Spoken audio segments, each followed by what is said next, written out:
ఓకేనండి. మనకి cloud providers లో అమెజాన్ వెబ్ సర్వీస్ అనేది ఒక గ్లోబల్ క్లౌడ్ ప్లాట్ఫామ్ అంటాం దీన్ని మనం. అమెజాన్ వెబ్ సర్వీస్ ఏమంటామండి? గ్లోబల్ క్లౌడ్ ప్లాట్ఫామ్ అంటాము. సో ఇప్పుడున్న AWS, Azure, Google cloud, so వీటిల్లో మీరు మార్కెట్ షేర్ పరంగా చెక్ చేసుకుంటే చూడండి, ఇక్కడ ఏడబ్ల్యూఎస్ మార్కెట్ షేర్ ఎంత ఉందండి? ఇక్కడ 32% ఉంది. ఎజ్యూర్ది 23% ఉంది. గూగుల్ది 11%. సో మార్కెట్ లో మనకి ప్రెసెంట్ ట్రెండింగ్ లో వరల్డ్ వైడ్ గా చూసినట్లయితే క్లౌడ్ ఎన్విరాన్మెంట్ ప్రొవైడ్ చేస్తున్న వాళ్ళలో ఏడబ్ల్యూఎస్ అనేది ఫస్ట్ ప్లేస్ లో ఉంది. అంటే ఓవరాల్ గా చూస్తే టోటల్ 60-70% క్లౌడ్ మార్కెట్ మొత్తం కూడా ఏడబ్ల్యూఎస్, ఎజూర్, గూగుల్ క్లౌడ్ వీళ్ళ కంట్రోల్లోనే ఉంది. సో రిమైనింగ్ అదర్స్ అన్నమాట. అంటే అదర్స్ అంటే అలీబాబా, ఒరాకిల్, ఐబిఎం క్లౌడ్ ఇవన్నీ కూడా ఏంటంటే అదర్స్ కింద వస్తుంది. కాబట్టి మనం ఎందుకు ఏడబ్ల్యూఎస్ కోర్స్ నేర్చుకుంటున్నాం? ఎజూర్ నేర్చుకోవచ్చు కదా, దానికి కూడా మార్కెట్ ఉంది కదా అంటే, so last year 4th quarters లో మార్కెట్ సర్వే ప్రకారం చూస్తే వరల్డ్ వైడ్ గా క్లౌడ్ ఎన్విరాన్మెంట్ యూజ్ చేస్తున్న కంపెనీస్ లో 32% కంపెనీస్ ఏడబ్ల్యూఎస్ యూజ్ చేస్తుంది. యాక్చువల్గా ఏడబ్ల్యూఎస్ కన్నా కూడా ఎజూర్ అనేది చాలా ఓల్డ్ అనమాట. అంటే ఏడబ్ల్యూఎస్ వాడు మార్కెట్ లోకి చాలా తక్కువ టైం పీరియడ్ లో వచ్చి మార్కెట్ ని చాలా ఎక్కువ క్యాప్చర్ చేయడం జరిగింది. కానీ మార్కెట్ లో ఎప్పటి నుంచో ఉన్న వాళ్ళలో మైక్రోసాఫ్ట్ ఒకటి. ఎందుకంటే మైక్రోసాఫ్ట్ ఇప్పుడు కాదు, చాలా ఓల్డ్ కంపెనీ. కాబట్టి వీళ్ళు మార్కెట్ లో ఎప్పటి నుంచి ఉన్నా కూడా, బట్ ఏడబ్ల్యూఎస్ ఏదైతే అమెజాన్ ఉందో, అమెజాన్ మార్కెట్ ని చాలా ఫాస్ట్ గా క్యాప్చర్ చేస్తుంది. ఇప్పుడు ఇండియన్ మార్కెట్ కూడా వీళ్ళు ఎక్కువ క్యాప్చర్ చేస్తున్నారు. ఎందుకంటే ఇండియన్ మార్కెట్ లో ఐటీలో ఇండియా అనేది నెంబర్ 1. కాబట్టి యూకే కావచ్చు, యుఎస్ కావచ్చు, లేకపోతే ఆస్ట్రేలియా కావచ్చు, కెనడా కావచ్చు, ఈ కంట్రీస్ లో ఏవైతే ఐటీ బేస్డ్ కంపెనీస్ ఉంటాయో వాళ్ళ ప్రాజెక్ట్స్ అన్ని కూడా ఇండియా నుంచే వీళ్ళు ఆపరేట్ చేయడం జరుగుతుంది, ఇండియా నుంచి హ్యాండిల్ చేయడం జరుగుతుంది. కాబట్టి ఇండియన్ మార్కెట్ మనకి ఐటీ ఇండస్ట్రీకి చాలా మేజర్. కాబట్టి ఇక్కడ క్లౌడ్ ఎన్విరాన్మెంట్ సంబంధించి ఏడబ్ల్యూఎస్ వాడు హైదరాబాద్ లోనే maintain 3 data centres. So Hyderabad లో నాకు తెలిసి ఒరాకిల్ ఉంది డేటా సెంటర్స్, ఒరాకిల్ ఉన్నాయి. తర్వాత నెక్స్ట్ ఎజూర్ అనమాట, సారీ ఏడబ్ల్యూఎస్ వాడికి ఉన్నాయి. సో హైదరాబాద్ లో చాలా ఉన్నాయి డేటా సెంటర్స్, బట్ బిగ్గెస్ట్ చెప్పాలంటే సెకండ్ వన్ వచ్చి ఏడబ్ల్యూఎస్ అన్న అమెజాన్ వెబ్ సర్వీస్. సో ఇక్కడ మనం ఇక్కడ చెక్ చేసుకుంటే అమెజాన్ వెబ్ సర్వీస్ సంబంధించి మనం నేర్చుకునే కోర్స్ ఏంటి అంటే, మీరు నేర్చుకుంటుంది క్లౌడ్ కంప్యూటింగ్, బట్ మీరు నేర్చుకుంటుంది ఏ క్లౌడ్ ప్లాట్ఫామ్ నేర్చుకుంటున్నారు? AWS, Amazon web service. So దీంట్లో ఏదైనా కోర్స్ అనేది మీరు నేర్చుకుంటున్నారా అంటే yes, AWS certified solution architect associate. అంటే దీంట్లో ఇంకొక లెవెల్ ఉంది, ప్రొఫెషనల్. సో మోస్ట్ కేసెస్ ఎక్కువ మంది తీసుకునే కోర్స్ ఏంటంటే ఏడబ్ల్యూఎస్ పాయింట్ ఆఫ్ వ్యూలో అసోసియేట్ లెవెల్. ప్రొఫెషనల్ అనేది కొంతమంది మాత్రమే తీసుకుంటారు. సో మిగతా వాళ్ళు ఏడబ్ల్యూఎస్ నేర్చుకున్న తర్వాత నెక్స్ట్ డెవాప్స్ నేర్చుకుంటారు. కాబట్టి దీని తర్వాత మనం నేర్చుకునేది ఏంటంటే డెవాప్స్. సో ఏడబ్ల్యూఎస్ అనేది ఒక గ్లోబల్ క్లౌడ్ ప్లాట్ఫామ్ మనకి ప్రొవైడ్ చేస్తున్నారు. వరల్డ్ లో ఉన్న ఆల్మోస్ట్ టాప్ 500 కంపెనీస్ లో 80% కంపెనీస్ ఏడబ్ల్యూఎస్ యూజ్ చేస్తున్నారు. అలాగే ఏడబ్ల్యూఎస్ వాడు టోటల్ గా 200+ ఐటీ రిసోర్స్ మనకు ప్రొవైడ్ చేస్తున్నారు. అంటే ఏంటి ఐటీ రిసోర్స్ అంటే ఏంటండి? సర్వర్స్, నెట్వర్క్, స్టోరేజ్, కంటైనర్స్, ఓకేనా, ఇవన్నీ కూడా ఏంటండి ఐటీ సర్వీసెస్. సో ఏడబ్ల్యూఎస్ వాడు 3 డిఫరెంట్ టైప్స్ ఆఫ్ సర్వీసెస్ మనం ప్రొవైడ్ చేస్తున్నారు. ఏంటవి? Infrastructure as a service, platform as a service, software as a service, and also cloud storage platform. So ఈ 3 కూడా చాలా important. IaaS, PaaS, SaaS, software as a service. So దీంట్లో final గా చూస్తే cloud storage platform కూడా మనం provide చేస్తాం. యాక్చువల్గా ఏడబ్ల్యూఎస్ అనే కంపెనీ 2006 లో స్టార్ట్ అయిందండి. వీళ్ళు ఫస్ట్ క్లౌడ్ ప్లాట్ఫామ్ ని స్టోరేజ్ పాయింట్ ఆఫ్ డెవలప్ చేశారు. ఫస్ట్ వీళ్ళు అంటే డేటాని స్టోర్ చేయడానికి వీళ్ళు క్లౌడ్ స్టార్ట్ చేశారు. అది ఈ రోజు ఏమైందంటే ఆ స్టోరేజ్ కోసం స్టార్ట్ చేసిన ఏడబ్ల్యూఎస్ క్లౌడ్ ఎన్విరాన్మెంట్ అనేది అరౌండ్ 200+ ఐటీ సర్వీసెస్ ని ప్రొవైడ్ చేసే వరల్డ్ లో ది బెస్ట్ కంపెనీగా మనకి ఏడబ్ల్యూఎస్ అనేది మార్కెట్ లీడ్ చేయడం జరుగుతుంది. కాబట్టి ఏడబ్ల్యూఎస్ వాడు ప్రొవైడ్ చేసిన ఫస్ట్ సర్వీస్ ఏంటంటే స్టోరేజ్ సర్వీస్. డేటాని స్టోర్ చేయడానికి వాడు ఒక సర్వీస్ ప్రొవైడ్ చేయడం జరిగింది. దాన్ని మనం క్లౌడ్ స్టోరేజ్ ప్లాట్ఫామ్ అంటాం. ఓకే. సో ఏడబ్ల్యూఎస్ వాడికి వరల్డ్ వైడ్ గా ఎక్కడెక్కడ ఉన్నాయి రీజన్స్ అంటే లొకేషన్స్, అంటే ఏడబ్ల్యూఎస్ వాడు ఒక ఇన్ఫ్రాస్ట్రక్చర్ ఎక్కడెక్కడ ఉంది అంటే, సో వాడు వరల్డ్ వైడ్ గా అన్ని కంట్రీస్ లో ప్లేస్ చేసాడా? కొన్ని కంట్రీస్ లోనే ఉందా? ఎక్కడైతే ఐటీ రిక్వైర్మెంట్ ఉందో, ఇండియాలో బాంబేలో ఉంది, దెన్ హైదరాబాద్ లో ఉంది. ఫ్యూచర్ లో ఇంకో ప్లేస్ తీసుకునే ఎక్కడ పెట్టాడండి? కోల్కతా కానీ బెంగళూరు కానీ. మోస్ట్ కేసెస్ బెంగళూరు తీసుకుంటాడు, ఎందుకంటే బెంగళూరు సూటబుల్ అనమాట సాఫ్ట్వేర్ కంపెనీస్ కి. ఆ క్లైమేట్ కానీ, ఇప్పుడు ఒక డేటా సెంటర్ మనం ప్లేస్ చేయాలంటే దానికి చాలా ఉంటాయి. ఇక్కడ first power supply, climate cool గా ఉండాలి. హైదరాబాద్ వెదర్ మనకి కూల్ గానే ఉంటుంది, అవునా కదా? ఉండదా నీకు? పంపాలైతే మీ ఊరు పంపాలైతే ఆదోనే కదా, ఆదోనికి వెళ్ళి గంటలుగా అక్కడ కాలుతున్నాయి మనకి, ఇక్కడ చాలా బెటర్. ఇంకా హైదరాబాద్ లో మీకు స్వెట్టింగ్ ఏమి ఉంటుంది, అవునా కదా? మరి క్లైమేట్ అనేది ఇక్కడ డిఫరెంట్ గా ఉంటుంది. సో దీనికన్నా బెస్ట్ ఏంటంటే బెంగళూరు అనమాట. కాబట్టి ఎక్కువగా కంపెనీస్ ఎందుకంటే బెంగళూరు మూవ్ అవుతాయి, అక్కడ క్లైమేట్ పరంగా వాటికి డేటా సెంటర్స్ కానీ సర్వర్స్ కానీ సూటబుల్ గా ఉంటుంది. సో హైదరాబాద్ డెవలప్ కాకముందే బెంగళూరు అనేది ఐటీ పరంగా మంచి నేమ్ ఉందన్నమాట. హైదరాబాద్ అనేది ఒక 15 years నుంచి బాగా భూమిలో ఉంది, 20 years నుంచి. కానీ అంతకు ముందు నుంచి కూడా బెంగళూరే ఫస్ట్ ప్లేస్. నోయిడా, పూణే, గుర్గాం ఇటు సైడ్ బాగా ఐటీ బాగుంది. ఇప్పుడు మీకు జాబ్స్ సౌత్ ఇండియా సైడ్ అంటే మీకు ఎక్కువ కాంపిటీషన్ ఉంటుంది. కానీ నార్త్ ఇండియా అనుకోండి, అహ్మదాబాద్, నోయిడా, గుర్గాం అటు సైడ్ మీకు జాబ్స్ ఈజీగా వస్తాయి. కానీ ఆ ఢిల్లీ నుంచి ఎవరు చేయదు, అదో ప్రాబ్లం అనమాట. మాక్సిమం అంతా బెంగళూరు, చెన్నై కూడా వెళ్ళాం మోస్ట్ కేసెస్. బెంగళూరు, హైదరాబాద్ అంటాం మనం. Okay, leave it. సో ఇక్కడ మీరు చెక్ చేసుకుంటే వరల్డ్ వైడ్ గా ఈ క్లౌడ్ ఎన్విరాన్మెంట్ వాడు డెవలప్ చేసుకుంటూ వస్తున్నాడు. ఆ విధంగా ప్రజెంట్ ఇండియాలో 2016 లో ముంబైలో స్టార్ట్ అయింది.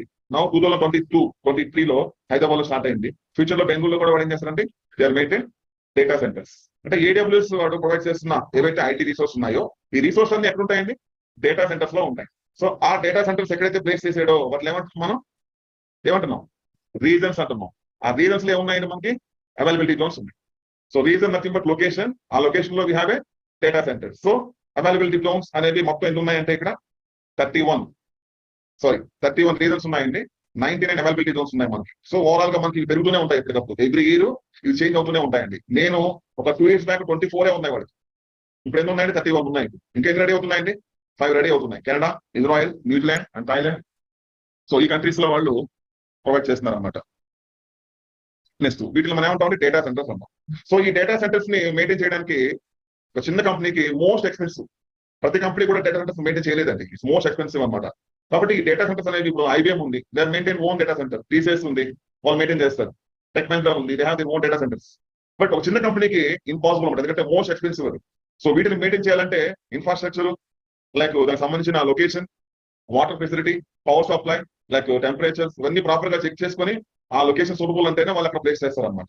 కాబట్టి ఇలాంటి డేటా సెంటర్స్ లో మనం వర్క్ చేస్తామా, డైరెక్ట్ గా వెళ్ళాలంటే డైరెక్ట్ గా వెళ్ళమండి. మీరు ఎన్ని కోట్లు పెట్టి వ్యాపారం చేసినా, అంటే మీరు ఒక ఎక్స్ఎన్ కంపెనీ స్టార్ట్ చేసి అమెజాన్ డేటా సెంటర్ ని యాక్సెస్ చేసి వాడి ది బెస్ట్ కస్టమర్ మీరు. సో నేను వెళ్ళి చూస్తానన్నాడు వాడు మన లోపలికి వెళ్ళి చేయడు. అంటే ఆ డేటా సెంటర్ లోకి అమెజాన్ ఎంప్లాయ్ తప్ప ఇంకెప్పుడు వెళ్ళరు లోపలికి. మీరు ఎన్ని కోట్లు పెట్టి బిజినెస్ చేసినా సరే మిమ్మల్ని కూడా లోపలికి వెళ్ళి చేయడు. సో వాడే అవన్నీ మెయింటైన్ చేస్తారు ఫిజికల్ గా అనమాట. They have separate team. So ఈ data centers maintain separate course ఉంటుంది మాకు. మళ్ళీ వీటిని మెయింటైన్ చేయాలంటే కోర్స్ సపరేట్ గా ఉంటుందండి.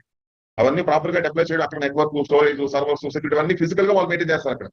కాబట్టి ఇలాంటి డేటా సెంటర్స్ మినిమం 3 ఉంటాయి, మాక్సిమం 6 ఉంటాయి. సో ఇక్కడ మీకు కనిపిస్తున్నవన్నీ ఏంటంటే AWS ప్రొవైడ్ చేస్తున్న different types of IT resources. Amazon EC2, AWS lambda, so Amazon elastic container service, so Amazon RDS, ఇవన్నీ కూడా AWS ప్రొవైడ్ చేస్తున్న డిఫరెంట్ టైప్స్ ఆఫ్ సర్వీసెస్. అయితే ఇందులో ఇలాంటి మొత్తం ఎన్ని ఉన్నాయండి? 200+ ఉన్నాయి. మీకు డౌట్ వస్తుంది, ఇవన్నీ నేను నేర్చుకోవాలనుకుంటారు. బట్ మోస్ట్ కేసెస్ ఎక్కువ కంపెనీస్ ఇవే వాడతాయండి. ఏంటి? Amazon cloud front, Amazon SNS topic, Amazon RDS, Amazon auto scaling, Amazon S3, Amazon EC2, okay, అలాగే ఎలాస్టిక్ బీన్స్టాక్, లాంబ్డా, BPC, IIM. అంటే మోస్ట్ కేసెస్ కంపెనీస్ అన్ని కూడా వాడే సర్వీసులు ఏంటి అంటే కామన్ గా ఇవే ఎక్కువ. కాబట్టి మీరు వెళ్ళే కంపెనీస్ లో వీటిలో మీరు వర్క్ చేయాల్సి వస్తుంది. అంతేగాని ఇందులో ఉన్న ఈ 200+ సర్వీసెస్ ని మీరు నేర్చుకోండి, గుర్తుపెట్టుకోండి. సో ఇక్కడ కొన్ని ఎగ్జాంపుల్స్ తీసుకున్నాము. Amazon IIM, identity and access management అంటాం. సర్వీస్ ఏమంటామంటే మనం IIM. సో ఈ సర్వీస్ పర్పస్ ఏంటి? మనం ఒక అకౌంట్ క్రియేట్ చేస్తున్నాం కదా, AWS అకౌంట్. ఈ అకౌంట్ మీకు నెంబర్ ఆఫ్ పర్సన్, సో కొన్ని 100 మంది వాడతారు ఒక అకౌంట్. సో మరి వాళ్ళందరూ కూడా నా అకౌంట్ వాడతారు. They have their own accounts. So మరి ఆ అకౌంట్స్ అన్ని ఎవరు క్రియేట్ చేస్తారు, ఎవరు మేనేజ్ చేస్తారు? ఆ అకౌంట్స్ అన్నిటికీ గ్రూప్స్ ఎవరు క్రియేట్ చేస్తారు? ఆ అకౌంట్స్ యాక్సెస్ చేసిన యూజర్ కి ఈ రిసోర్స్ వాడాలి, ఈ రిసోర్స్ యూజ్ చేయకూడదు చెప్పేసి పర్మిషన్ ఎవరు ఇస్తారు అంటే ఈ IIM అనే సర్వీస్ మీరు నేర్చుకుంటే you also manage the users, groups and permissions. ఇవన్నీ మీరు మేనేజ్ చేయొచ్చు అన్నమాట. ఇన్ కేసు ఇప్పుడు మీరు ఒక కంపెనీలో జాబ్ లోకి వెళ్ళారంటే your cloud engineer or devops engineer.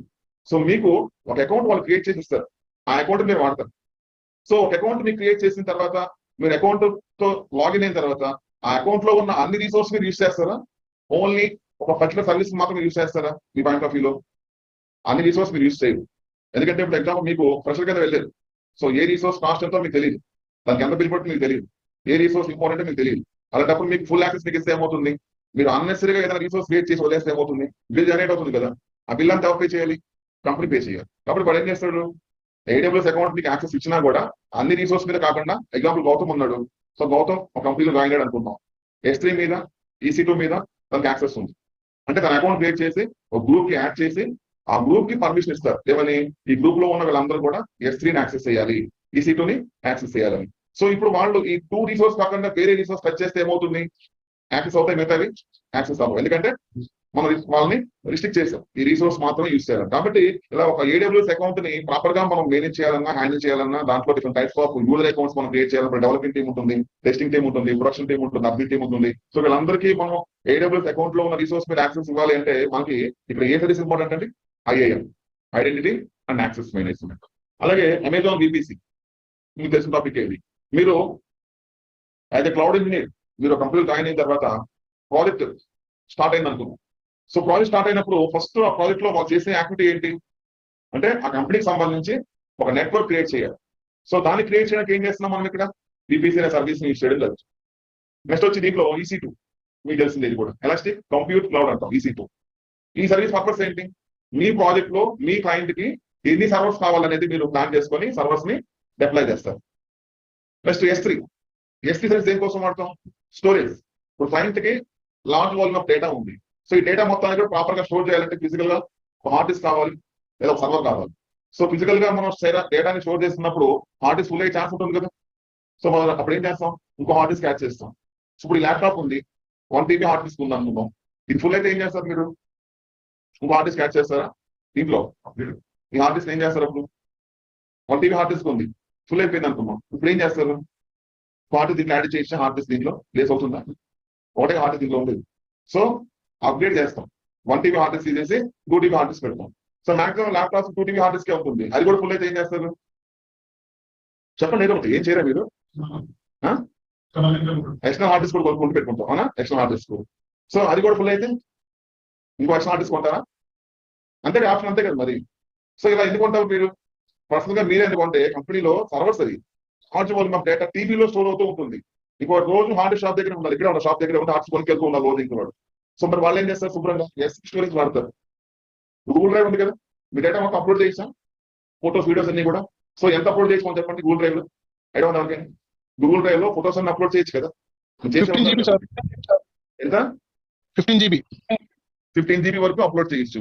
మరి మోర్ దెన్ 15 GB కావాలంటే ఏం చేస్తారండి, మనం డేటా బయట స్టోరేజ్ బయట గూగుల్ డ్రైవ్ లో కూడా స్టోరేజ్ ఏం చేయాలని. సో గూగుల్ డ్రైవ్ అనేది జస్ట్ డేటాని స్టోర్ చేసుకొని కావాలంటే మనం డౌన్లోడ్ చేసుకోవచ్చు. నాకు ఇంకా మోర్ ఫీచర్స్ కావాలంటే ఏం చేస్తాను, నేను గూగుల్ డ్రైవ్ వాడను, S3 వాడతాను. S3 వాడాను అనుకోండి, దీంట్లో చాలా బెనిఫిట్స్ ఉన్నాయి. సో డేటా అనేది మీరు రెగ్యులర్ గా వాడుతున్న దానికి ఒక ప్రైస్ పడుతుంది, మీరు రెగ్యులర్ గా వాడిన డేటాకు ఒక ప్రైస్ పడుతుంది. అదే గూగుల్ డ్రైవ్ అయితే మీరు యూజ్ చేసినా యూజ్ చేయకుండా సేమ్ ప్రైస్ పడుతుంది. అప్పుడు ఏది బెస్ట్ మనకి, S3 బెస్ట్ కదా. కాబట్టి S3 లో మీరు డేటా అన్లిమిటెడ్ స్టోర్ చేసుకోవచ్చు, మీరు పై చేయాల్సిన అవసరం లేదు. మీరు ఎంత డేటా ఉంటే అంత డేటా అప్లోడ్ చేసుకోండి, ఫైనల్ గా ఎవ్రీ మంత్ బిల్ పే చేయండి అంతే. అంటే మీరు ప్రతిసారి పై చేయాల్సిన అవసరం లేదు, అన్లిమిటెడ్ డేటాని మీరు దాంట్లో అప్లోడ్ చేసుకోవచ్చు. బకెట్ అంటాం దాంట్లో, మన ఫోల్డర్ ని బకెట్ అంటాం. ఒక బకెట్ క్రియేట్ చేసుకొని ఒక డేట్ తో లేదా నేమ్ తో దాంట్లో మన డేటా మొత్తాన్ని అప్లోడ్ చేస్తూ ఉంటాం. బట్ రియల్ టైమ్ లో మనం డేటాని స్టోర్ చేయడానికి రియల్ టైం లో ఏం చేస్తామండి, S3 అనే సర్వీస్ ని వాడతాం. సో ఇలా ఒక్కొక్క సర్వీస్ ని ఒక్కొక్క పాయింట్ ఆఫ్ వ్యూ మనం ఇక్కడ నేర్చుకుంటాం అనమాట. కాబట్టి ఇవన్నీ కూడా కంపెనీకి కావాల్సిన different types of IT resources. RTS ఉంది, RTS అంటే రిలేషనల్ డేటాబేస్. రిలేషనల్, మీరు ఏదైనా అప్లికేషన్ వాడుతున్నారా మీ ఫోన్ లో, వాడలేదా చెప్పండి, వాడుతున్నారా మిగతా వాళ్ళు చెప్పండి, ఎగ్జాంపుల్ లేకుండా అప్లికేషన్ ఏం వాడుతున్నారు చెప్పాలి, ఇదే ఒకటి. ఇవన్నీ యాప్సే కదా, ఇవన్నీ మీ ఫోన్ లో ఇన్స్టాల్ అయి ఉన్నాయి. అప్లికేషన్స్ ఎక్కడున్నాయి, ప్లే స్టోర్, సర్వర్స్ అన్ని కూడా. సో ఆ అప్లికేషన్ ని మీరు మీ ఫోన్ నుంచి యాక్సెస్ చేస్తున్నారు కదా. సో మరి మీ ఫోన్ లో ఉన్న అప్లికేషన్స్ వాటిని API అంటాం, అప్లికేషన్ ప్రోగ్రామ్ ఇంటర్ఫేస్ అంటాం. సో దాని ద్వారా మీరు అప్లికేషన్ కనెక్ట్ అవుతున్నారు. సో మరి ఒక అప్లికేషన్ మీరు కనెక్ట్ అయినప్పుడు ఆ అప్లికేషన్ ని మీరు కనెక్ట్ అవ్వడానికి ముందు ఏదైనా రిజిస్ట్రేషన్ ఉంటుందా.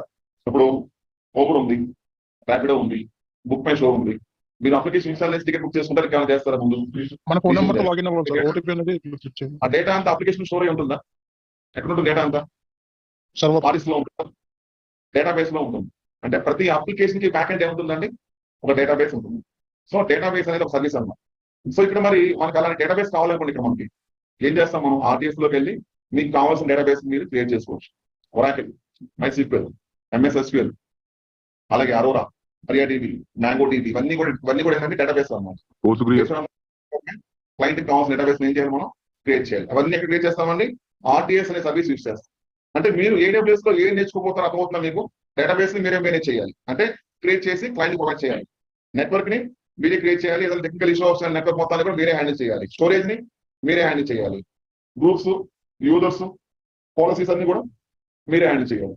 సో అలాగే దీంట్లో ఎలాస్టిక్ బీన్ స్టాక్ ఇది ఒక సర్వీస్ అండి. ఇది ఎక్కువ డెవలపర్స్ వాడతారు. ఒక డెవలపర్ ఏం చేస్తాడు, సాఫ్ట్వేర్ ని డెవలప్ చేస్తారు. దట్ ఇస్ కాల్డ్ కోడ్ అంటున్నాం మనం. సో డెవలపర్ దగ్గర సాఫ్ట్వేర్ కోడ్ ఉంది, లైక్ సాఫ్ట్వేర్ ఉంది అప్లికేషన్. ఈ అప్లికేషన్ ని వరల్డ్ లో ప్రతి ఒక్కళ్ళు యాక్సెస్ చేయాలనుకుంటున్నాడు. సో అది పాసిబిలిటీ అవుతుందా తన వల్ల?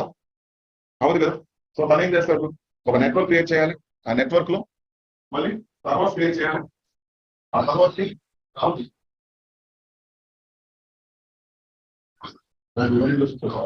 సో మనకి ఒక నెట్వర్క్ అనేది మనం క్రియేట్ చేయాలి, సర్వర్స్ క్రియేట్ చేయాలి. ఆ సర్వర్ సంబంధించి మళ్ళీ మనం సెక్యూరిటీ క్రియేట్ చేయాలి. సో ఇదంతా కూడా ప్రాపర్ గా చేయడానికి సమ్ ప్రాసెస్ అనేది ఉంటుంది కదా. ఇదేమీ లేకుండా జస్ట్ మీరు అప్లికేషన్ మాత్రం ఈ పెన్ డ్రైవ్ లో ఉందన్నమాట. సో పెన్ డ్రైవ్ తీసుకొచ్చి ల్యాప్టాప్ కనెక్ట్ చేసి AWS అకౌంట్ లో లాగిన్ అయ్యి అమెజాన్ ఎలాస్టిక్ బీన్ స్టాక్ లోకి వెళ్ళి జస్ట్ మీ కోడ్ అప్లోడ్ చేయండి చాలు. ఆటోమేటిక్ గా మీకు కావాల్సిన సర్వర్, డేటాబేస్, లైక్ వెబ్సైట్ అన్ని ఆటోమేటిక్ అదే క్రియేట్ చేసుకొని మీకు ఒక URL ఇస్తుంది. ఆ URL ఓపెన్ చేయగానే మీ అప్లికేషన్ దాంట్లో ఉంటుంది. సో ఆ URL మీరు బోర్డు లో ఎవరు పంపినా సరే వాళ్ళు మీ అప్లికేషన్ ఏం చేయొచ్చండి, యాక్సెస్ చేయొచ్చు. అంటే డెవలపర్ డెవలప్ చేసిన అప్లికేషన్ ని మనం చాలా సింపుల్ గా ఈజీ వేలో ప్రొడక్షన్ ఎన్విరాన్మెంట్ లో మనం ల్యాండ్ చేయాలంటే ద బెస్ట్ వే ఏంటండి, Amazon beanstalk, Amazon elastic beanstalk అంటాం. ఇది ఎక్కువ డెవలపర్స్ వాడతారండి. కాబట్టి ఇవన్నీ కూడా AWS లో యూస్ చేసే different types of top most important AWS services. Clear? కాబట్టి AWS పాయింట్ ఆఫ్ లో మనకి ఎన్ని ఉన్నాయంటే IT రిసోర్స్ మొత్తం సర్వీసెస్ 200+ ఉన్నాయి. అవన్నీ ఇంపార్టెంట్ కాదు. So if you learn AWS course you become a cloud engineer. ఇక్కడ మీ రోల్ ఏంటి, మీ రెస్పాన్సిబిలిటీ ఏంటి? Your a cloud engineer. ఇది మీ రోల్. మీ రెస్పాన్సిబిలిటీ ఏంటి ఇక్కడ? Handle network. అంటే ఒక నెట్వర్క్ క్రియేట్ చేయాలి. నెట్వర్క్ లో వచ్చే టెక్నికల్ ఇష్యూస్ మొత్తాన్ని కూడా మీరే హ్యాండిల్ చేయాలి. దీని ద్వారా ప్రోగ్రామింగ్ ఉంటుందా? నథింగ్. Next servers provisioning. అంటే క్లయింట్ రిక్వైర్మెంట్ బేస్ చేసుకుని వాళ్ళకి ఏ టైప్ ఆఫ్ సర్వర్స్ కావాలి, ఎంత మెమరీస్ కావాలి, ఎంత హార్డ్ డిస్క్ కావాలి, ఎంత ప్రాసెస్ కావాలి, ఏ OS కావాలి, ప్రాపర్ గా మీరు ఏం చేయాలండి, ప్రొవైడ్ చేయాలి. Storage solution provide. అంటే కంపెనీ యొక్క స్టోరేజ్ మొత్తాన్ని ప్రాపర్ గా మనం S3 సర్వీస్ యూజ్ చేసుకుని మనం ప్రాపర్ గా హ్యాండిల్ చేయడం. స్టోరేజ్ అనగా దీంట్లో మనకి S3 మాత్రమే కాదండి, EFS, FSX అనే సర్వీస్ కొన్ని ఉన్నాయి, అవి కూడా వస్తాయి. EFS, FSX. Next alerting and monitoring session. మరి కంపెనీస్ లో నెంబర్ ఆఫ్ సర్వర్స్ ఉన్నప్పుడు వాటిని మనం మానిటరింగ్ చేయాలి కదా. సో దానికి మానిటరింగ్ టూల్స్ ఉంటాయి. స్ప్లంక్ అని, డేటాడాగ్ అని, నెక్స్ట్ నెగియోస్ అని, క్లౌడ్ వాచ్ అని, డిఫరెంట్ టైప్స్ ఆఫ్ టూల్స్ ఉంటాయి. AWS వాడికి ఒక మానిటరింగ్ టూల్ ఉంది, క్లౌడ్ వాచ్. సో ఆ టూల్ తో ఈ రిసోర్స్ మనం ప్రాపర్ గా మానిటర్ చేయొచ్చు అనమాట. అంటే రిసోర్స్ ని ప్రాపర్ గా మానిటర్ చేసి, అంటే మానిటర్ చేయడం వల్ల బెనిఫిట్ ఏంటండి చెప్పగలరా మీరు? ఒక అంటే గ్రూప్ ఆఫ్ సర్వర్స్ ఉన్నాయి, బట్ మనం మానిటరింగ్ టూల్ ద్వారా మానిటరింగ్ చేయడం వల్ల బెనిఫిట్స్ ఏంటి మనకి కంపెనీకి? సో వాటి స్టాటస్ ఎప్పటికప్పుడు మనకు తెలుస్తుంది. అంటే మెమరీ ఫుల్ అయిందా లేదా, స్టోరేజ్ ఎంతవరకు యూజ్ అయింది, ఎంత అవైలబిలిటీ ఉంది, స్టోరేజ్ ఫుల్ అయిపోతుంది. ముందుగా ఏమవుతుంది, మనకి అలర్ట్ వస్తుంది కదా. మనం అలర్ట్ బేస్ చేసుకుని వెంటనే ఏం చేస్తాం, స్టోరేజ్ ని ఇంక్రీజ్ చేస్తాం. కాబట్టి ఈ మానిటరింగ్ టూల్స్ ద్వారా మనం సమ్ IT రిసోర్స్ ని మానిటర్ చేస్తూ అలర్ట్స్ క్రియేట్ చేసుకొని ఆ అలర్ట్స్ రాగానే మనం వెంటనే ఏం చేస్తాం, ప్రాబ్లమ్స్ ని రిజాల్వ్ చేయడం జరుగుతుంది. నెక్స్ట్ ఏంటంటే లోడ్ బ్యాలెన్స్. సో ఒక అప్లికేషన్ ని ఒక సర్వర్ లో రన్ చేస్తే ఆ సర్వర్ ఫెయిల్ అయితే ఏమవుతుంది, you can't access that application. So మరి రియల్ టైమ్ లో అప్లికేషన్స్ అనేవి ఒక సింగిల్ సర్వర్ లో మెయింటైన్ చేస్తారా, మల్టీ సర్వర్స్ లో మెయింటైన్ చేస్తారనుకుంటున్నారు మీరు? Multi servers. So multi servers లో మెయింటైన్ చేస్తున్నప్పుడు ఇప్పుడు దీంట్లో ఒక అప్లికేషన్ ఉంది, దీంట్లో ఒక అప్లికేషన్ ఉంది, ఇలా మనకి 3 సర్వర్స్ ఉన్నాయనుకున్నాం. సేమ్ అప్లికేషన్ 3 సర్వర్స్ లో ఉన్నాయనుకున్నాం. ఇప్పుడు మీరు ఈ సర్వర్ లో ఉన్న అప్లికేషన్ యాక్సెస్ చేయాలంటే దీని IP ఇవ్వాలి, దీంట్లో ఉన్న అప్లికేషన్ యాక్సెస్ చేయాలంటే దాని IP ఇవ్వాలి. అంటే మీరు 3 IP మీ క్లయింట్ ప్రొవైడ్ చేస్తాడా? వాడు ఏం చేస్తాడు, మీకు ఒక వెబ్సైట్ నేమ్ బై చేస్తాడు, URL. ఆ వెబ్సైట్ నేమ్ కి లోడ్ బ్యాలెన్స్ ఏం చేస్తాడు, అసోసియేట్ చేస్తాడు. మీరు వెబ్సైట్ నేమ్ టైప్ చేయగల ఏం జరుగుతుంది, ఆ రిక్వెస్ట్ లోడ్ బ్యాలెన్స్ వస్తుంది. లోడ్ బ్యాలెన్స్ ఏం చేస్తుంది, ఫస్ట్ రిక్వెస్ట్ ని దీనికి పంపుతుంది, సెకండ్ రిక్వెస్ట్ ని దీనికి పంపుతుంది, థర్డ్ రిక్వెస్ట్ ని థర్డ్ సర్వర్ కి, మళ్ళీ ఫోర్త్ రిక్వెస్ట్ వస్తే ఏం చేస్తుంది, అది ఫస్ట్ సర్వర్ కి. అంటే రౌండ్ రాబిన్ మెథడ్ లో ఏం చేస్తుంది లోడ్ బ్యాలెన్స్ అనేది, ఆ రిక్వెస్ట్ ని అక్కడ సర్వర్స్ కి ఏం చేస్తుందండి, లోడ్ ని బ్యాలెన్స్ చేస్తూ అన్ని సర్వర్స్ కి ఆ లోడ్ ని ఏం చేస్తుందండి, రీడైరెక్ట్ చేస్తూ ఉంటుంది. కాబట్టి నెట్వర్క్ ట్రాఫిక్ ని రిడ్యూస్ చేయడానికి, అప్లికేషన్ యాక్సెస్ చేయడానికి, మనం లోడ్ ని బ్యాలెన్స్ చేయడానికి లోడ్ బ్యాలెన్స్ అని ఇక్కడ ఏం చేయాలంటే మనం కన్ఫిగర్ చేయాలి. ఇది మనమే చేస్తాం load balance, auto scaling. So మరి లోడ్ పెరుగుతున్నప్పుడు 3 సర్వర్స్ ఉన్నాయి కదా. సో దీనికి సొల్యూషన్ ఏంటి, మనకి యూజర్స్ బాగా పెరుగుతున్నారు, 3 సర్వర్స్ రన్నింగ్ లో ఉన్నాయి, users day to day increase అవుతున్నారు. ఇప్పుడు ఈ లోడ్ ని ఎలా బ్యాలెన్స్ చేస్తారు మీరు చెప్పండి? 3 సర్వర్స్ ఉన్నాయి, సో యూజర్స్ బాగా పెరిగారు, ఈ సర్వర్స్ కెపాసిటీ సరిపోవట్లేదు. ఇప్పుడు మీరు ఏం చేస్తారు, ఆన్లైన్ లో ఉన్నవాళ్ళు you have 3 servers, so load increase అవుతుంది డే టు డే, ఫ్యూచర్ లో ఫుల్ అయిపోతాయి. లోడ్ పరంగా 3 కూడా ఓవర్లోడ్ మెయింటైన్ చేస్తున్నాయి. ఇప్పుడు ఇంకా లోడ్ పెరిగితే ఏం జరుగుతుందండి, ఇంకా లోడ్ పెరిగితే ఏం జరుగుతుంది, ఆటో స్కేలింగ్ సార్. మీరు 10th పాస్ అయ్యారు కదా. సో 10th రిజల్ట్స్ వచ్చినప్పుడు మీరు ఏం చేస్తారు చెప్పండి.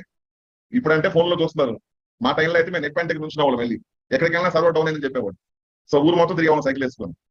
సో కొంత టైం అన్నాక నెట్ పాయింట్ లో ఓపెన్ అయ్యింది. అంటే ఏంటి, ఆ సర్వర్ కెపాసిటీ 50,000 మెంబర్స్. బట్ ఆ రోజు ఆ సర్వర్ అప్లికేషన్ ని 2 lakh మెంబర్స్ యాక్సెస్ చేస్తున్నారు. లోడ్ ఏమైంది, డబుల్ అయింది. సో సర్వర్ రెస్పాన్స్ అయితే ఆటోమేటిక్ గా పేజ్ ఓపెన్ అయితే మనకి డిలే అవుతుంది. సో చిన్నగా మనం ఏం చేస్తాం, ఇంకా రావట్లేదు ఇంటికి వెళ్ళిపోతాం. అలా అందరూ ఏం చేస్తారు చాలా వరకు, మళ్ళీ సర్వర్ మీద లోడ్ ఏమవుతుంది, ఆటోమేటిక్ పేజ్ ఏమవుతుంది, ఓపెన్ అవుతుంది. సో ఈ లోడ్ ని మనం బ్యాలెన్స్ చేయడానికి 3 సర్వర్స్ ఉన్నాయి కదా మరి ఇప్పుడు. సో లోడ్ ఇంకో 10 days పాటు ఉండొచ్చు అనుకుందాం. సో ఇప్పుడు మీకు ఉన్న సజెషన్ ఏం చెప్పండి, 3 సర్వర్స్ ఉన్నాయి అనుకోండి. అప్పుడు ఏం చేస్తారు, సర్వర్స్ యాడ్ చేస్తారు, గ్రూపింగ్ చేయాలి. ఒక 2 సర్వర్స్ యాడ్ చేస్తారు. ఓకేనా, అంటే 3+2 5 సర్వర్స్ ఉన్నాయి అనమాట. సో సడన్ గా లోడ్ డే టైంలో లేదు, నైట్ టైం వచ్చి. అంటే డే టైంలో లోడ్ అయినప్పుడు కూడా ఏమవుతున్నాయి, 5 సర్వర్స్ రన్ అవుతున్నాయి. నైట్ టైంలో లోడ్ ఉంటుంది. అంటే డే టైంలో మీరు ఆ లోడ్ లేకపోయినా సరే 5 సర్వర్స్ రన్ చేస్తున్నారు కదా. ఇప్పుడు ఆ 5 సర్వర్స్ కి డే టైంలో మీరు అమౌంట్ పే చేయాలా, పే చేయకూడదు. సో నైట్ టైంలో లోడ్ ఉంటుంది, సో పే చేస్తే ప్రాబ్లం లేదు. బట్ డే టైంలో లోడ్ లేదు, ఏం చేస్తున్నారు, అమౌంట్ పే చేస్తున్నారు. సో ఆటో స్కేలింగ్ వాడేమనుకోండి, ఎప్పుడైతే లోడ్ పెరిగిందో 2 సర్వర్స్ యాడ్ అవుతాయి. 3+2 లోడ్ డౌన్ అయిపోయింది, మళ్ళీ ఏం జరుగుతుంది, 2 సర్వర్స్ టైమేట్ అయిపోతాయి ఆటోమేటిక్ గా, క్లియర్ రన్ అవుతూ ఉంటాయి. మళ్ళీ నైట్ లోడ్ పెరిగింది, మళ్ళీ ఏమవుతాయి, 2 సర్వర్స్ యాడ్ అవుతాయి. అంటే ఆటో స్కేలింగ్ మనం యాడ్ చేయడం వల్ల బెనిఫిట్ ఏంటి మనకి, అవసరం లేని టైంలో కూడా మనం మామూలుగా అయితే 2 పే చేస్తాం సర్వర్స్ కి. ఆటో స్కేలింగ్ వాడితే అవసరం టైంలో సర్వర్స్ ఏమవుతున్నాయి, టైమేట్ అయిపోతున్నాయి, కావాల్సి వస్తే క్రియేట్ అవుతున్నాయి. అంటే ఒక 24 hours లో 6 hours మనకు అవసరం అవుతుంది సర్వర్, మిగతా అవర్స్ లో మనకి అవసరం లేదు. సో ఆ టైంలో కూడా మామూలుగా ఏం చేస్తాం, మనం బిల్ పే చేస్తున్నాం. అదే ఆటో స్కేలింగ్ వాడితే ఏం జరుగుతుంది, 6 hours కే బిల్ పే చేస్తాం మనం, ఎక్స్ట్రా 2 సర్వర్స్ కి, మిగతా అవర్స్ మనం బిల్ పే చేస్తాం అవసరం లేదు. ఓకేనా. నెక్స్ట్ ఏంటండి, డేటాబేస్ ఇంజిన్ ప్రొవిజనింగ్. నిన్న మీరు చెప్పాను ఏంటది, సర్వీస్ నేమ్ ఏంటి, ఆర్టీఎస్, రిలేషనల్ డేటాబేస్ అనే సర్వీస్ ని మీరు యూజ్ చేసుకున్నట్లయితే మీ కంపెనీకి కావాల్సిన డేటాబేస్ సర్వర్స్ మీరు ఏం చేయొచ్చండి, ప్రొవైడ్ చేయొచ్చు. నెక్స్ట్ ఏముంది ఇక్కడ, IAM users, groups, permissions, rules. అంటే ఒక AWS క్లౌడ్ ఇంజనీర్ మీరు వర్క్ చేస్తున్నప్పుడు, సో మీ కంపెనీలో నెంబర్ ఆఫ్ ఎంప్లాయీస్ ఉంటారు, డెవలపర్స్ ఉంటారు, టెస్టింగ్ టీమ్ ఉంటుంది, ప్రొడక్షన్ టీమ్ ఉంటుంది, డేటాబేస్ టీమ్ ఉంటుంది. సో ప్రతి ఒక్కరు ఈ రిసోర్స్ అన్ని యాక్సెస్ చేయాలంటే వాళ్ళకి ఏం మనం పర్మిషన్స్ ఇవ్వాలి, ఒక అకౌంట్స్ క్రియేట్ చేయాలి, వాళ్ళ గ్రూప్స్ క్యాచ్ చేయాలి. సో అన్ని కూడా ఏఎం అనే రోల్ ద్వారా మనం ప్రాపర్ గా హ్యాండిల్ చేయడం జరుగుతుంది. Next migration. ఇప్పుడు మైగ్రేషన్ అంటే ఏంటి, సో మీ కంపెనీలో స్టోరేజ్ ఉంది, ఈ స్టోరేజ్ మొత్తం తీసుకెళ్లి మీరు క్లౌడ్ లో మెయింటైన్ చేద్దాం అనుకుంటున్నారు. అంటే ఆన్ ప్రిన్సెస్ లో ఉన్న డేటా తీసుకెళ్లి ఏం చేస్తున్నారు, ఆన్ క్లౌడ్ లో మెయింటైన్ చేద్దాం అనుకుంటున్నారు. లైక్ స్టోరేజ్ మైగ్రేషన్ ఉంటాం, ఏమంటాం, స్టోరేజ్ మైగ్రేషన్. డేటాబేస్ మైగ్రేషన్, మీ కంపెనీ డేటాబేస్ సర్వర్ ఇక్కడ ఉంది ఫిజికల్ గా, ఈ డేటాబేస్ సర్వర్ మీరు క్లౌడ్ లో మెయింటైన్ చేద్దాం. సేమ్ ఇదే సర్వర్ ని క్లౌడ్ లో మెయింటైన్ చేయాలి. అంటే ఏం చేయాలి, మనం ఈ సర్వర్ ని విత్ డేటాబేస్ తో మైగ్రేట్ చేయాలి. అంటే ఆన్ ప్రిన్సెస్ లో ఉన్న డేటాబేస్ సర్వర్ ని క్లౌడ్ లోకి మనం మైగ్రేట్ చేయాలి, అంటే మూవ్ చేయాలన్నమాట. సర్వర్ మైగ్రేషన్, మన దగ్గర సర్వర్ ఉంది, అది యాప్ సర్వర్ కావచ్చు, ఎనీ సర్వర్ అనమాట. ఈ సర్వర్ ని మనం ఫిజికల్ గా యూజ్ చేస్తున్నాం. So present company cloud use చేయడం మొదలుపెట్టింది. సో ఫిజికల్ సర్వర్స్ ని ఏం చేస్తారు, వాళ్ళు క్లౌడ్ లోకి మూవ్ చేయాలి. సో ఈ సర్వర్ లో ఉన్న అప్లికేషన్ ని యాజ్ ఈజ్ గా క్లౌడ్ లోకి మైగ్రేట్ చేయాలన్నమాట. సో దానికోసం మనం మైగ్రేషన్ అనే కాన్సెప్ట్ వాడతాం. ఇది ఫ్రెషర్స్ చేయనీరండి, కొంచెం ఎక్స్పీరియన్స్ బాగా ఉండాలి, వాళ్ళు మాత్రమే చేస్తారు. ఎందుకంటే మీరు మైగ్రేషన్ చేసినప్పుడు ఏ మాత్రం మిస్టేక్ చేసినా డేటా మొత్తం లాస్ అయిపోతారు, డేటాబేస్ సర్వర్ ఫెయిల్ అవ్వచ్చు, అప్లికేషన్ సర్వర్ ఫెయిల్ అయిపోవచ్చు. కాబట్టి దీని మీద బాగా ప్రాక్టీస్ చేయాలి వర్క్ చేసినప్పుడు. Next VPN.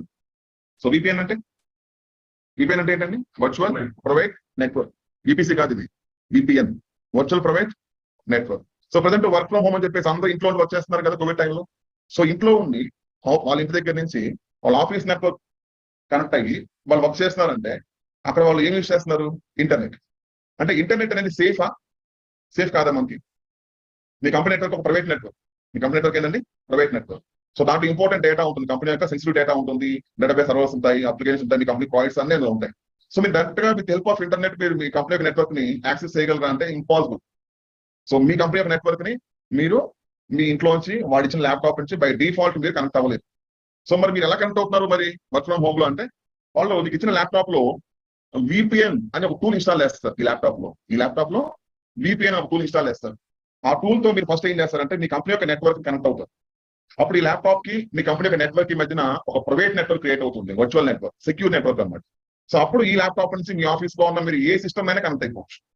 అదే VPN డిస్కనెక్ట్ అయినందుకు మళ్ళీ మీరు కనెక్ట్ అవ్వలేదు. అంటే మీరు మీ ల్యాప్టాప్ నుంచి మీ ఆఫీస్ నెట్వర్క్ కనెక్ట్ అవ్వాలంటే ఫస్ట్ మీరు దేని కనెక్ట్ అవ్వాలండి, VPN కనెక్ట్ అవ్వాలి. మీ ఆఫీస్ లో ఉన్న VPN సర్వర్ కనెక్ట్ అవ్వాలి మీ ల్యాప్టాప్ నుంచి. దెన్ అప్పుడు మీ ల్యాప్టాప్ నుంచి మీ ఆఫీస్ లో ఉన్న ఏ సిస్టమ్ అయినా సరే మీరు కనెక్ట్ అవ్వచ్చు అనమాట. సో దానికి మన సర్వీస్ ఏంటండి, VPN. మోస్ట్ కేసెస్ కోవిడ్ టైంలో ప్రతి కంపెనీ కూడా వర్క్ ఫ్రమ్ హోమే చేసింది. సో ఆ కంపెనీస్ అన్ని కూడా VPN యూజ్ చేసింది. కాబట్టి మనం కూడా క్లౌడ్ లో ఒక నెట్వర్క్ క్రియేట్ చేస్తున్నాం కదా మరి. సో దాంట్లో కూడా మనం VPN క్రియేట్ చేస్తాం తర్వాత. సో ఇవన్నీ మనం క్రియేట్ చేయాలి ప్రాక్టికల్ గా. ఇవన్నీ మనం ప్రాక్టికల్ గా 1 by 1 క్రియేట్ చేసుకుంటూ వెళ్తే దెన్ దీని కంటిన్యూషన్ మనకి డెవలప్స్ ఉంది. ఓకేనా?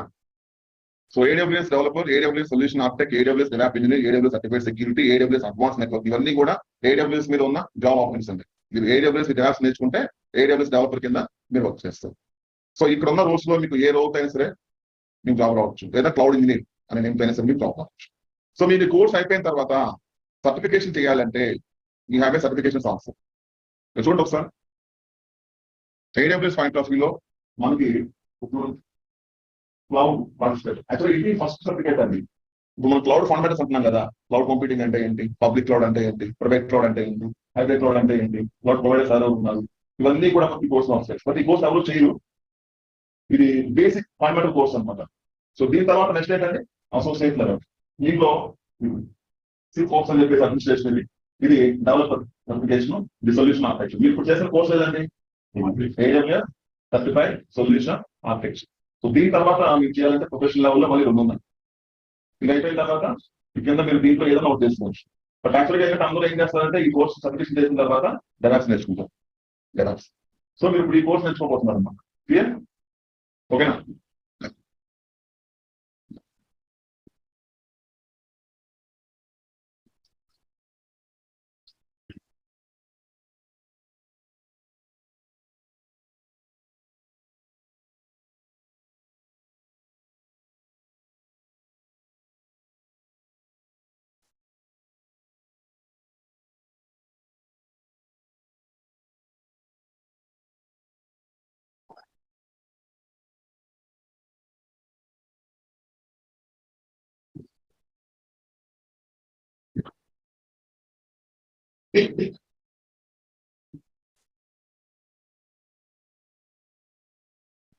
సో మనం లాస్ట్ క్లాస్ లో చెప్పిన టాపిక్ ఐపీ అడ్రస్ కదండి. ఐపీ అడ్రస్ లో నిన్న మనం ప్రాక్టికల్ గా నేర్చుకున్న కాన్సెప్ట్ ఏంటంటే ఒక VPCని క్రియేట్ చేయడానికి ఒక నెట్వర్క్ లో ఐపీస్ ని మనం ఏ విధంగా ప్రొవైడ్ చేస్తామనేది ఇక్కడ ప్రాక్టికల్ గా చూసాము. సో దాంట్లో మనం తీసుకున్న ఐపీ సిరీస్ ఏదండి, క్లాస్ సి. సో ఈ క్లాస్ సి సిరీస్ మనకి ఎన్ని ఐపీలు ఉన్నాయి మొత్తం? బై డిఫాల్ట్ ఎన్ని ఐపీలు ఉన్నాయి? 254 ఉన్నాయి. సో దీంట్లో నెట్వర్క్ బిట్స్ ఏంటి? అక్కడే ఉన్నాయి, చూసి చెప్పండి. పోస్ట్ బిట్స్ బట్టి మీరు ఏం కౌంట్ చేసి చెప్పండి. పోస్ట్ బిట్స్ బేస్ చేసుకొని మీరు ఏం ఫైండ్ అవుట్ చేయొచ్చు, ఎన్ని ఐపీస్ ఆ నెట్వర్క్ లోనే చెక్ చేయొచ్చు. సో 2/8 ఎంత వస్తుంది మనకి? 256 వస్తుంది. -2 చేస్తాం కదా, ఎందుకంటే ఒక సిరీస్ లో first IP last IP use అయింది కాబట్టి 254 ఐపీస్ ఉన్నాయి. సో క్లయింట్ ఏమన్నాడు, మనకి 60,000 ఐపీస్ కావాలన్నాడు ఈ సిరీస్ లో. సో ఇప్పుడు క్లయింట్ రిక్వైర్మెంట్ ఏంటండి, దే వాంట్ 60,000 ఐపీస్. అబౌవ్ ఉండొచ్చు కానీ బిలో ఉండకూడదు. సో ఇప్పుడు క్లయింట్ పాయింట్ ఆఫ్ వ్యూలో రిక్వైర్మెంట్ అయితే 60,000 ఐపీస్ అని చెప్తున్నాడు కదా. సో నేనేమంటున్నానంటే ఇప్పుడు మన ఐపీ అడ్రస్ ని ప్రాక్టికల్ గా ఏం చేయబోతున్నాం,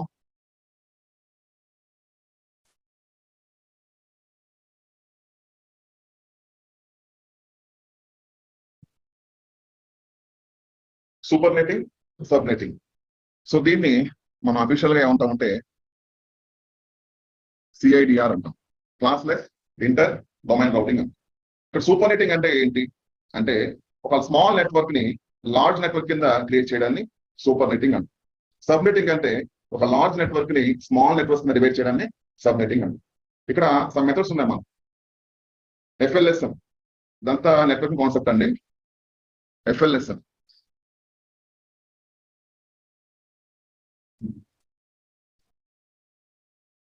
fixed length subject mask, variable length subject mask అని చెప్పేసి ఈ కాన్సెప్ట్ అంతా కూడా మనకి సిస్కో అనే కోర్స్ ఉంటుంది మనకి. ఆ కోర్స్ నేర్చుకుంటే ఇక్కడ సూపర్ నెటింగ్ అంటే ఏంటి, సబ్ నెటింగ్ అంటే ఏంటి, అందులో FLSM మెథడాలజీ అంటే ఏంటి, VLS మెథడాలజీ అంటే ఏంటో ఐడియా వస్తుంది. సో ఇంటింటే ప్రాసెస్ లేదు మనకి. ఇప్పుడు క్లయింట్ రిక్వైర్మెంట్ ఏం చెప్పండి, 60,000 ఐపీస్ కావాలి. సో దీన్ని మీరు ఎలా ఫైండ్ అవుట్ చేస్తారో సింపుల్గా చెప్పండి. క్యాల్కులేషన్ ఏం చేయొద్దు పేపర్ మీద. 60,000 ఐపీస్ కావాలంటే మీ పాయింట్ ఆఫ్ లో 2 పవర్ వాల్యూ ఎంత ఉండాలనుకుంటున్నారు? 10, 11, 12, 13, 14, 15, 16, 17 అంటే 2/16 వాల్యూ ఎంత అండి? 65,000. అంటే 2/14 తీసుకోవచ్చు కదా మనం.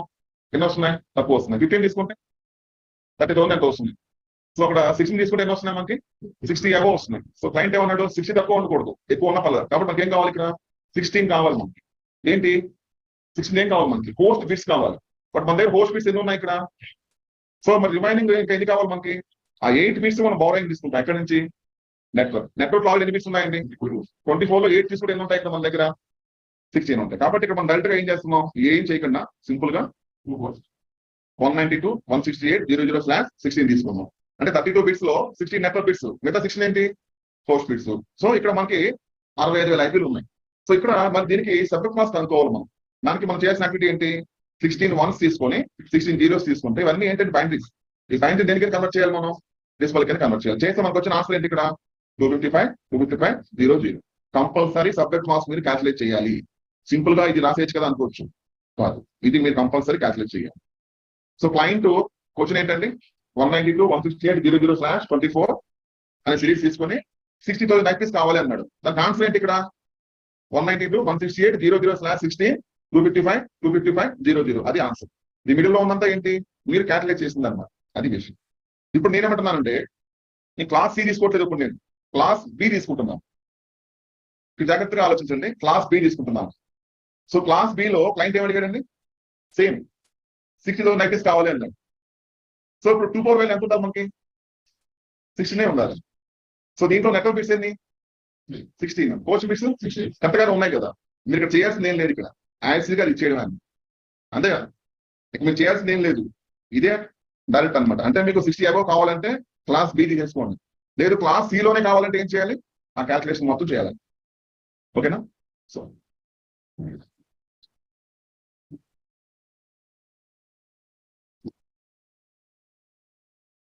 నేను లాస్ట్ క్లాస్ లో మీకు ఒక నెట్వర్క్ క్రియేట్ చేసి ఆ నెట్వర్క్ లో నెంబర్ ఆఫ్ ఐపీస్ 65,000 ఐపీస్ ఉన్నాయని చెప్పాను. తర్వాత అట్లో సబ్ నెట్వర్క్ కి ఒక నిమిషం అండి.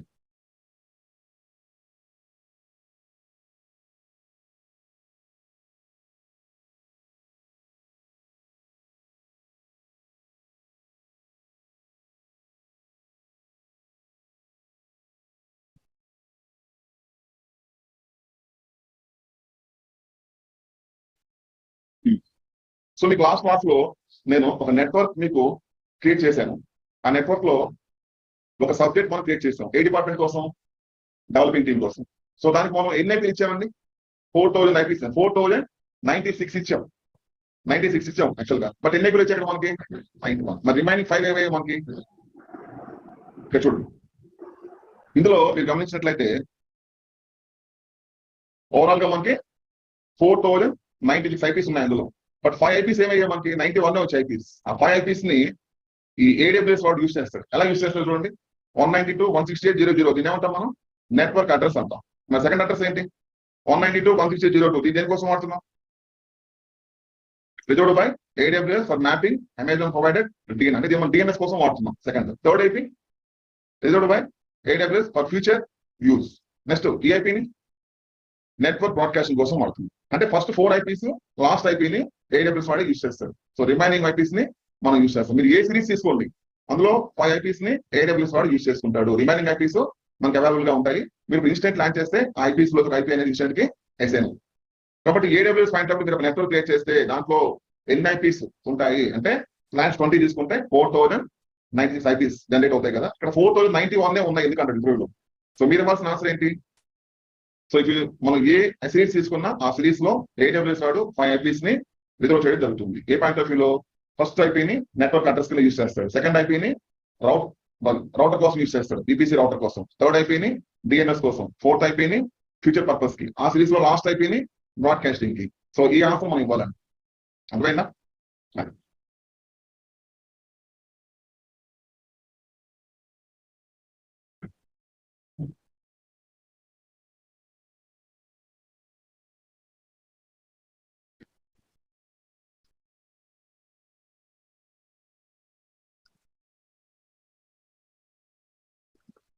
ఓకేనండి. సో మనం AWS అకౌంట్ లోకి లాగిన్ అయిన తర్వాత మీరు ఇక్కడ కనిపిస్తున్న ఈ విండోని ఏమంటామండి? AWS మేనేజ్మెంట్ కన్సోల్ అంటాము. సో దీంట్లో మీరు క్రియేట్ చేసిన అకౌంట్ నేమ్ ఇక్కడ ఉంటుంది. దీన్ని అకౌంట్ ఐడి అంటాము. ఇది మీ అకౌంట్ ఐడి అనమాట. సో మీ బిల్లింగ్ అంతా కూడా ఇక్కడ వస్తుందండి. బిల్లింగ్ డాష్ బోర్డ్ ఉంది కదా, దీన్ని క్లిక్ చేస్తే మీ అకౌంట్ లో మీరు ఏ రిసోర్స్ వాడుతున్నారు, ఏ రిసోర్స్ లో మొత్తం కూడా ఇక్కడ చూపిస్తున్నాను. ఓకేనా? సో అది $19.34 అయింది ఈ మంత్ లో. సో మనం చూడండి $31.61 వెళ్ళచ్చు. అంటే ఈ మంత్ ఎండింగ్ కల్లా ఇది $31 రీచ్ అవుతున్నాం. అంటే రీసోర్స్ మనం వాడేమనుకోండి బిల్ జనరేట్ ఇది మనకి రూపీస్ లో కన్వర్ట్ అవుతున్న తర్వాత మనం పే చేయాలి. ఇవన్నీ కూడా పేమెంట్స్ లో ఉంటాయి. పేమెంట్స్ లోకి వెళ్తే మీరు ఎక్కడైతే బిల్ పే చేయాలో ఆ పేమెంట్స్ లో ఉంటాయి అన్నీ కూడా. చూడండి ఒకసారి, ఓకేనా సార్. సో మీకు ఏడబ్ల్యూఎస్ పాయింట్ ఆఫ్ వ్యూలో ఏదైనా టెక్నికల్ ఇష్యూ వస్తే ఎలాగా? ఇప్పుడు ఇది ఒక డేటా సెంటర్, మనం కనెక్ట్ అయి ప్రాక్టీస్ చేస్తున్నాం, క్లయింట్ కోసం వర్క్ చేస్తున్నాం. సో టెక్నికల్ గా మీ సైడ్ ఎలాంటి మిస్టేక్ లేదు. సో ఏడబ్ల్యూఎస్ పాయింట్ ఆఫ్ లో సమ్ ఇష్యూస్ మీకు వచ్చాయనుకోండి, సో మీరు ఏం చేస్తారు? ఇప్పుడు మన కాంటాక్ట్ అవ్వాలి కదా. ఫర్ ఎగ్జాంపుల్ మనం ఎయిర్టెల్ సిమ్ తీసుకుని వాడుతున్నాం, ఇష్యూ వస్తే ఏం చేస్తాం? ఫోన్ చేస్తాం కస్టమర్ కేర్. మరి ఇక్కడ కూడా ఏం చేస్తాం మనం? కస్టమర్ కేర్ ఆప్షన్ అన్నమాట. ఇక్కడ చూడండి ఏముందో, మీరు క్లిక్ చేస్తే సపోర్ట్ సెంటర్ ఉంటుంది అనమాట. మీరు సెలెక్ట్ చేసుకొని మీకు ఏ పాయింట్ ఆఫ్ వ్యూ ఇష్యూ వచ్చిందో ఇక్కడ మీరు రేట్ చేస్తే ఇష్యూని చూడొచ్చు. అకౌంట్ అండ్ బిల్లింగ్ ఇష్యూనా, టెక్నికల్ ఇష్యూనా? టెక్నికల్ ఇష్యూ అంటే రిసోర్స్. ఇక్కడ ఇవన్నీ కూడా ప్రాపర్ గా సెలెక్ట్ చేసుకొని క్రియేట్ కేస్ అని క్లిక్ చేస్తే account and billing technical. So technical select చేసుకున్నాం, లేదా అకౌంట్ అండ్ బిల్లింగ్ సెలెక్ట్ చేసుకున్నాం. మీకు ఈ నెల బిల్ ఎక్కువ వచ్చినట్టున్నాం, సెలెక్ట్ చేసుకోండి. Billing issue, account issue. So select చేసుకొని సో దాని కేటగిరీ, ఏ కేటగిరీ చూసుకోండి. Change credit and performance, account change. So దీంట్లో ఏదో ఆప్షన్ తీసుకోండి. అదర్ బిల్లింగ్ చూడండి. దీన్ని సెలెక్ట్ చేసుకున్న తర్వాత సివిఆర్టీ, జనరల్, సబ్జెక్ట్ టైప్ చేసి ఏమైనా మీరు ఏమైనా చెప్పాలంటే ఇక్కడ టైప్ చేసి సెండ్ చేస్తే వాడు ఫ్రీ అకౌంట్ కదా, వాడు రియాక్ట్ అవ్వడు. పేమెంట్ అకౌంట్ అయితే వెంటనే వాడు కాల్ చేస్తాం. సో ఫ్రీ అకౌంట్ కాబట్టి మనకు అంతగా ఇక్కడ ఏం రావు. ఏదైనా టెక్నికల్ ఇష్యూ వచ్చింది, స్క్రీన్ షాట్ మన దగ్గర ఉంది అనుకోండి, అటాచ్ ఫైల్ అని చెప్పేసి అటాచ్ చేసాం అనుకోండి, ఆ ఇష్యూని వాడు అంటే ఏం చేస్తాడు? మనతో కాంటాక్ట్ అవుతాడు. బట్ మనకి ప్రతి సర్వీస్ కి వాడు చార్జ్ చేస్తాడు. వాడు మనం సపోర్ట్ చేస్తాడు.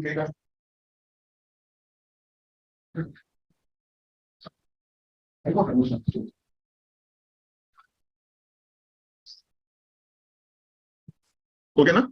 సో మీరు ఫ్రీగా ఉన్నప్పుడైతే చూడండి ఒకసారి అన్నీ కూడా. సో కంపెనీకి ఒక అకౌంటే ఉంటుందా? ఇలాంటి అకౌంట్స్ మల్టిపుల్ అకౌంట్స్ ఉంటాయి. మరి ఒక 30-40 అకౌంట్స్ ఉన్నాయనుకోండి, ప్రతి అకౌంట్ ని వాళ్ళు ఎలా మెయింటైన్ చేస్తారు అంటే దీంట్లో ఏడబ్ల్యూఎస్ ఆర్గనైజేషన్ ఉంటుందండి. ఏడబ్ల్యూఎస్ ఆర్గనైజేషన్ ఇక్కడ దీన్ని సెలెక్ట్ చేసుకొని మీ కంపెనీ కొన్ని అకౌంట్స్ మొత్తాన్ని కూడా యాడ్ చేస్తాం.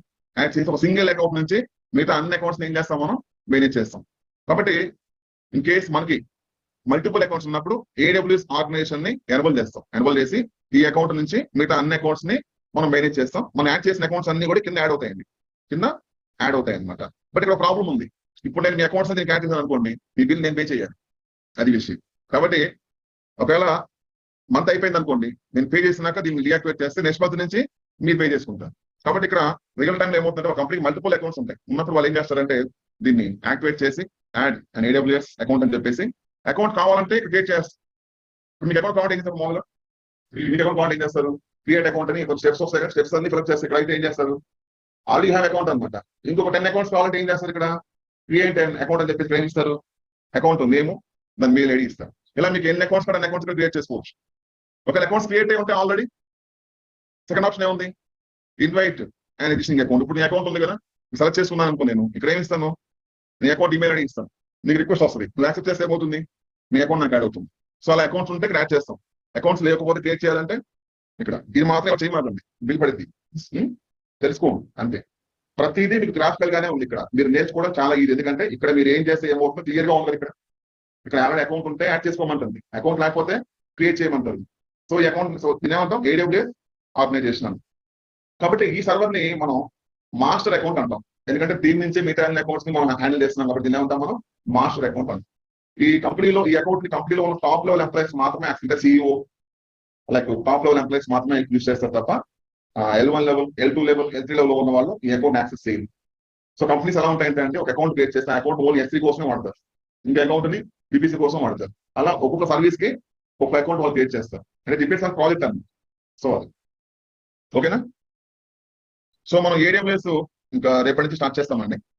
ఫస్ట్ VPC స్టార్ట్ చేస్తాము. VPC మీకు లాస్ట్ టైం చెప్పింది బేసిక్ అది. సో VPC స్టార్ట్ చేసి నెట్వర్క్ క్రియేట్ చేసి సెక్యూరిటీ ప్రొవైడ్ చేసి అక్కడ మనకి VPN, NAT gateway, transit gateway, VPC peering, network ACL, security group. మనకు VPC మాక్సిమం ఒక 7 days 8 days ఉంటుంది. అబో 7 days 8 days. VPC అయిపోయినాక EC2 స్టార్ట్ చేస్తుంది. EC2 అదొక 10 days ఉంటుంది. దాని తర్వాత రిమైనింగ్ సర్వీస్ అన్ని కూడా 1 by 1 మనకు వస్తాయి. ఒక్కో సర్వీస్ మనకి 2 days లో అయిపోతుంది. సర్వీస్ మనకి 3 to 5 days ఉంటుంది. డాక్టర్ అనుకోండి 5 to 8 days ఉంటుంది. హ్యాండ్స్ఫుల్ 5 to 8 days ఉంటుంది. అవి ఏంటంటే పెద్ద టాపిక్స్ అనమాట. ఇక్కడ సర్వీస్ బట్టి మనకి ఒక్కో సర్వీస్ అయితే 1 day లో అయిపోతుంది. ఒక్కో సర్వీస్ అయితే మనకి 3 to 5 days లేదా 5 to 10 days కూడా క్లియర్. సో ఎవరైతే జాయిన్ అయ్యారో వాళ్ళకి ఈ రోజు ఈవినింగ్ 8 to 9 జాయిన్ అయిన వాళ్ళు నేను లింక్ ఫార్వర్డ్ చేస్తానండి. సో రిజిస్ట్రేషన్ అయిన వాళ్ళు ఆన్లైన్ లో ఎవరైతే ఉన్నారో వాళ్ళు నాకు వాట్సాప్